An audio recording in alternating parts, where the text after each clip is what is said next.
Muito obrigada, Sra. Presidente. Sra. Ministra, os Verdes colocam em questão ou observação relativamente à proposta que estamos a discutir de que não há nenhuma referência à questão da vigilância marítima. E a Sra. Ministra diz que isso é uma questão à margem. Eu, com franqueza, não compreendo. Então, a Sra. Ministra concebe uma lei de bases do ordenamento e da gestão do espaço marítimo sem que haja nenhuma referência à questão de monitorização e vigilância desse espaço. Não é possível, Sra. Ministra.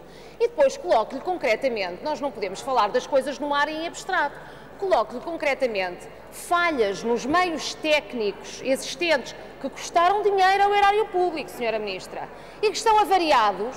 E a Sra. Ministra diz que é uma questão lateral a esta discussão e que depois, numa outra altura, dará essa resposta. Eu lamento, Sra. Ministra, mas, Sra. Ministra, eu compreendo que gostasse que nós chegássemos aqui e discutíssemos esta proposta de lei, assim mais ou menos com uma venda nos olhos, e não olhássemos para mais nada, ou seja, nem para as capacidades humanas e técnicas para dar resposta a uma parte daquilo que aqui está, nem tão pouco para a Estratégia Nacional para o Mar, que não pode ser dissociada desta discussão, como é evidente, Sra. Ministra. E, portanto, aqui não se levantaram questões laterais, levantaram-se questões extraordinariamente importantes, que a Sra. Ministra, não respondendo, acabou por responder.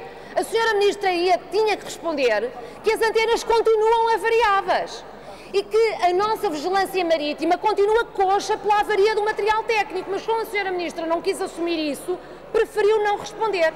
E, portanto, Sra. Ministra, a sua não resposta é extraordinariamente preocupante.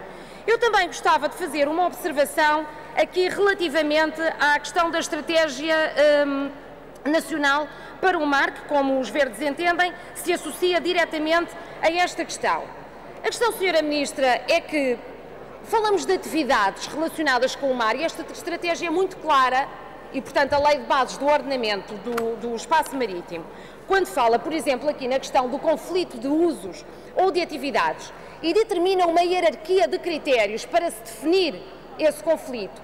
E não fala da sustentabilidade ambiental. É inacreditável, senhoras e senhores deputados. A sustentabilidade ambiental não é critério para definir hierarquicamente conflito de usos. Não fala. O critério é, de facto, a vantagem económica, o primeiro.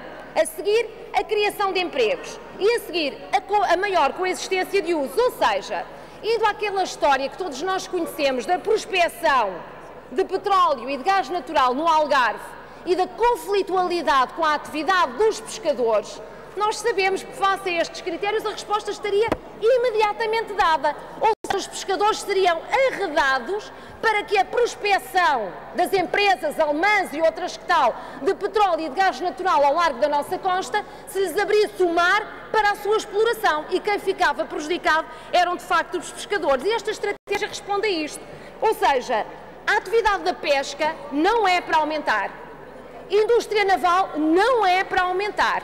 O que é para aumentar são coisas como a exploração do petróleo e gás natural, cabos e pipelines submarinos e por aí fora.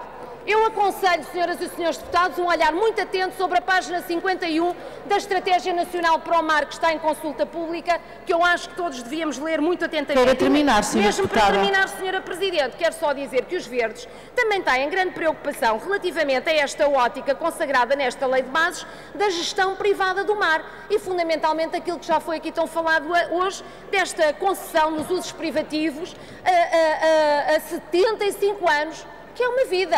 75 anos é uma vida. Obrigada, senhora Presidente.